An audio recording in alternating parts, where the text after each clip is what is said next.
Eu sou o Dr. Cláudio Fiore Durante, ginecologista do SAI Butantan. Hoje eu vou dar uma aula sobre a transmissão vertical de HIV no parto e no puerpério. Em relação à prevenção da transmissão vertical, a gente é obrigado a falar sobre alguns decretos que são importantes, que é o Decreto Municipal 55114, que é 16 de maio de 2014, que é obrigatória a testagem para o HIV na admissão para o parto. A Resolução Estadual número 74, de 23 de junho de 2014, ela fala sobre a realização do teste rápido para o HIV no momento do parto, independente desses terem sido realizados durante a gestação. A Portaria Ministerial número 1271, de 6 de junho de 2014, a notificação da infecção pelo HIV em gestante, parturiente ou puérpera e criança exposta é obrigatória. Em relação à via de parto, se a carga viral for desconhecida ou a carga viral for maior que 1000 cópias por ml após a 34ª semana, indicada a cesárea eletiva na 38ª semana. Se a parturiente estiver com carga viral indetectável após a 34ª semana, a escolha da via de parto é obstétrica. Em relação ao esquema posológico do AZT injetável, a apresentação comercial do AZT injetável endovenosa são frascos ampolas de 200 mg. A dose de ataque na primeira hora é de 2 mg por quilo de peso. E a manutenção é de 1 mg por quilo de peso, diluído em 100 ml de soro glicosado a 5%. A parturiente deverá receber o AZT endovenoso desde o início do trabalho de parto até o clampeamento do cordão umbilical. A concentração nunca deve exceder 4 mg por ml. Em relação ao esquema posológico do AZT injetável, nós temos uma tabela que deverá ser seguida nos hospitais. É uma tabela simples que, em relação, por exemplo, a uma paciente que pesa 60 quilos, ela vai ter que receber 12 ml do AZT injetável. Em relação ao kit maternidade, o AZT ampola para infusão endovenosa deverá ser iniciado no trabalho de parto. Ela deverá levar o AZT suspensão oral para o recém-nascido, e a cabergolina, que é para inibição da lactação, logo após parto imediato. E a paciente deverá tomar 2 comprimidos em dose únicas por via oral. A nevirapina é uma suspensão oral para casos específicos. Em relação à prevenção da transmissão vertical, a gente não pode deixar de falar sobre o uso do EPI. Nos cuidados durante o parto, se a carga viral for desconhecida ou maior que 1000 cópias por ml após a 34ª semana de gestação, a gente terá que fazer uma cesárea eletiva. Em gestante em uso de antirretroviral com supressão da carga viral sustentado, poderá ser indicado o parto vaginal. E outra coisa importante nos cuidados do trabalho de parto é o FORSP que será admitido por indicação obstétrica. Indicado o parto vaginal, iniciar o AZT intravenoso conforme o protocolo e manter infusão até a ligadura do cordão umbilical. Evitar bolsa rota por mais de 4 horas, visto que aumenta a taxa de transmissão vertical. A episiotomia só será realizada após a avaliação da sua necessidade. O local deverá ser protegido por compressas umedecidas com degermante. Manter a episiotomia coberta com compressa umedecida para o momento do parto. Sempre que possível, proceder ao parto empelicado. Não realizar a ordenha do cordão, seria o quê? A ligadura imediata. Na cesariana será realizado o mesmo procedimento com compressas umedecidas e ligaduras do vaso que o parto normal. No caso, esse é um parto empelicado e que o nenê sai envolvido em toda a membrana amniótica.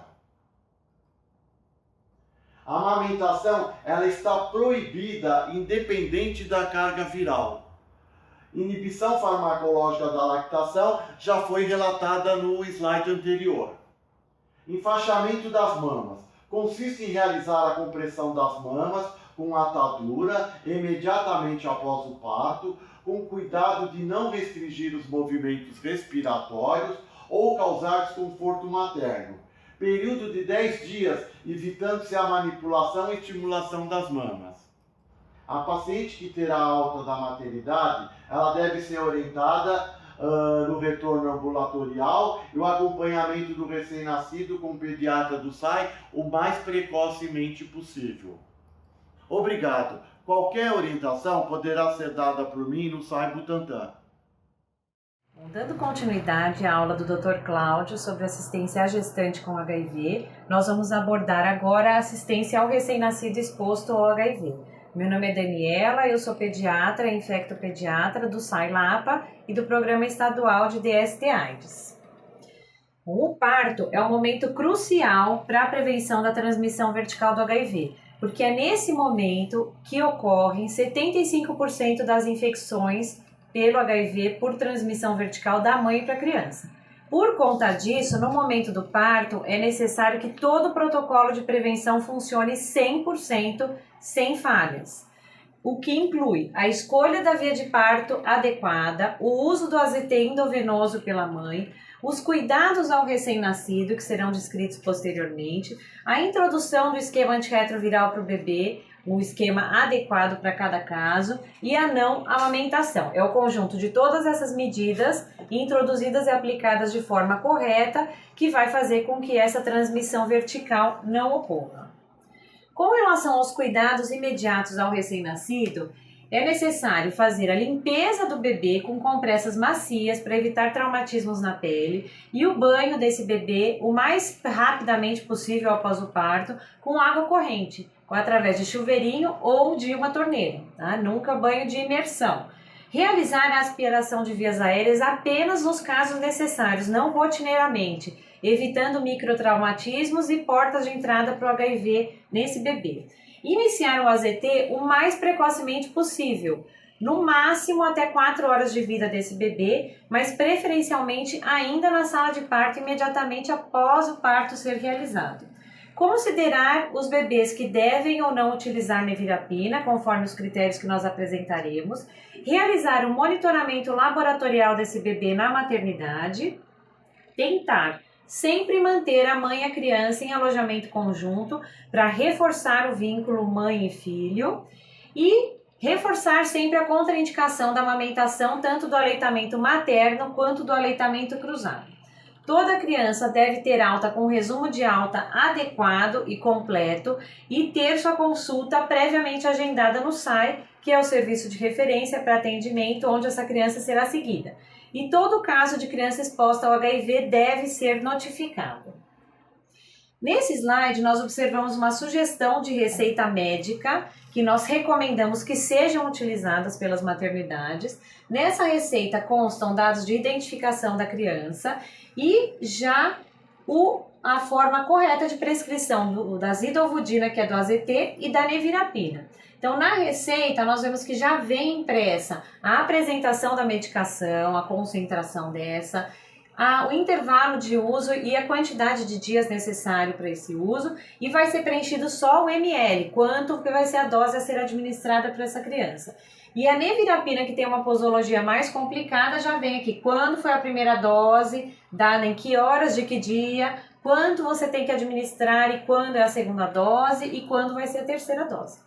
Nessa sugestão de receita médica também estão inclusos as orientações com relação à alimentação, então que a família deve seguir o que foi orientado na maternidade com relação ao preparo da fórmula, higienização dos instrumentos, concentração do leite, a forma de preparo, o posicionamento da criança e da mãe ao administrar esse leite, a posição do bebê no berço após as mamadas, a questão da contraindicação do aleitamento, então que a mãe não deve amamentar nem permitir que outra mulher amamente seu filho, e a questão da não utilização do leite materno fervido ou pasteurizado em casa, tá? Então tudo isso deve estar bem claro e especificado na receita.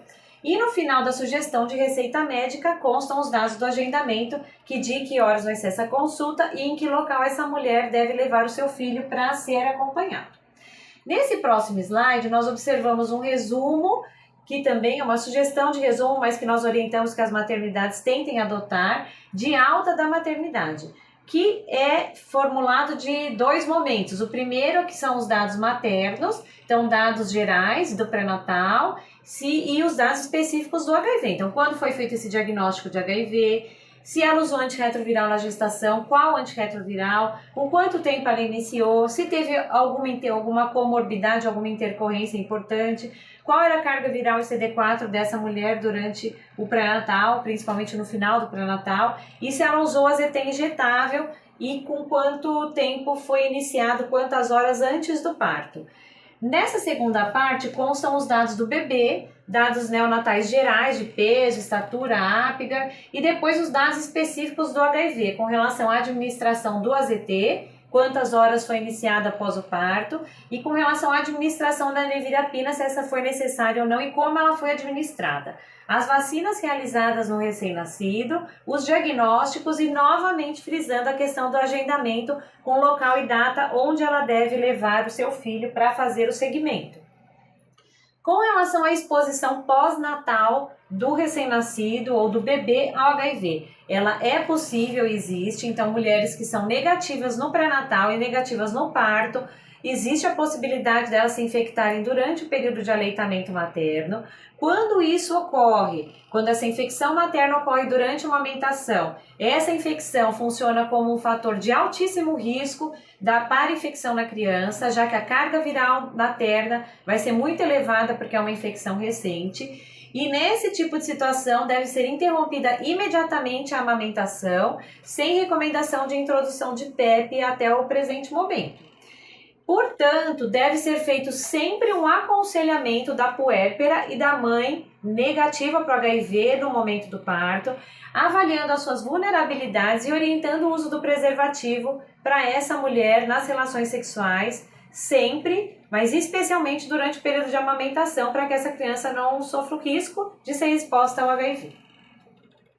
Com relação à quimioprofilaxia, todo recém-nascido exposto deve receber o antirretroviral, né? Independente se essa mulher estava indetectável, se ela fez o pré-natal, se ela tomou AZT no momento do parto, todo bebê deve receber o antirretroviral.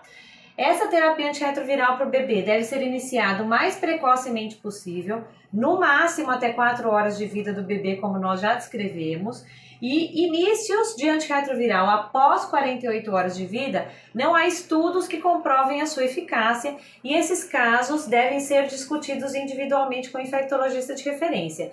Mas são casos que não devem acontecer, já que toda gestante deve realizar o teste rápido na maternidade e admissão ao parto. Esse diagnóstico do HIV deve ser feito até antes do momento do parto, para que todas as condutas possam ser adotadas. Então, introduções tardias dessa forma não deve ser a prática e não devem ocorrer. Nesse quadro do PCDT, nós observamos quem que vai utilizar só o AZT e quem vai utilizar o AZT e a nevirapina dos bebês. Então, bebês recém-nascidos que são filhos de mulheres que tiveram uso do antirretroviral no pré-natal e no parto e que tem carga viral documentada no 3º trimestre de gestação menor que 1.000 cópias, devem receber apenas o AZT por 28 dias, 4 semanas. As doses e intervalos estão descritas no slide. Com relação aos bebês que são filhos de mães que não utilizaram antirretroviral durante a gestação, independente do uso no momento do parto, se elas utilizaram antirretroviral durante a gestação, mas não tem carga viral menor que 1.000 cópias documentada no 3º trimestre ou essa carga viral é desconhecida, mulheres que têm um histórico de má adesão ao antirretroviral, mesmo que tenham uma carga viral menor que 1.000 cópias no 3º trimestre, mães com alguma infecção sexualmente transmissível, especialmente sífilis no momento do parto, ou mulheres que tiveram o diagnóstico do HIV no momento do parto. Então, todos os recém-nascidos, filhos de mulheres com esse perfil, devem receber AZT associado com nevirapina. AZT 4 semanas, os 28 dias, e nevirapina 3 doses. As doses e intervalos estão descritas no slide. Com relação à alta do recém-nascido, é obrigatório, como nós já dissemos anteriormente, o agendamento da consulta do recém-nascido na unidade especializada no SAI antes do momento da alta.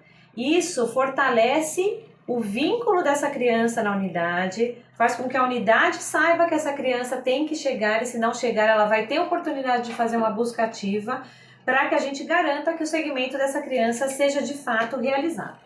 O esquema vacinal do recém-nascido na maternidade deve ser o mesmo das crianças não expostas ao HIV, então todo bebê deve receber a BCG e a hepatite B. Todo bebê deve ter o resumo de alta adequado e completo e receber a receita de antirretroviral conforme foi recomendado nos slides anteriores.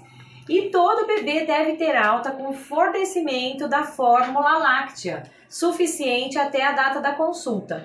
Quando as mulheres têm o diagnóstico do HIV previamente ao parto, habitualmente elas já recebem algumas latas de leite para garantir o fornecimento desse leite até a consulta. Mas quando a mulher tem o diagnóstico no parto, ela pode não ter essas latas, porque ela não teve essa ida ao SAI anteriormente, e esse leite deve ser fornecido pela maternidade, garantindo-se que essa criança não seja amamentada e que ela receba dessa forma a fórmula láctea. Nesse slide estão descritos os 3 protocolos que constam de todas essas informações que foram apresentadas na aula. Então, nesse primeiro é o protocolo clínico e diretrizes terapêuticas de prevenção da transmissão vertical do HIV, sífilis e hepatites virais, agora de 2017, publicado recentemente. Está aqui disponível no site o link do site do Ministério da Saúde, onde ele pode ser acessado na íntegra. E no outro canto, o protocolo clínico e diretrizes terapêuticas para o manejo da infecção pelo HIV na criança e adolescente, agora também de 2017, com essa publicação bem recente, disponível também no site do Ministério da Saúde, com o link aqui disponibilizado. E no meio está o guia de referências técnicas e programáticas para a eliminação da transmissão vertical do HIV de 2014, do Programa Estadual de AIDS, e que está também disponibilizado o link para acesso. Nesse slide nós vamos observar ainda um folder que foi formulado pelo Programa Estadual, constando dos 10 pontos importantes para a prevenção da transmissão vertical do HIV, que constam a grande maioria das informações apresentadas também. Esse folder pode ser acessado no link que segue abaixo aqui no slide, para que vocês possam fornecer, inclusive, para os profissionais de saúde do serviço de vocês. E é isso que eu queria passar. Eu agradeço a atenção de todos, disponibilizo meus e-mails para contato caso haja alguma dúvida. Obrigada.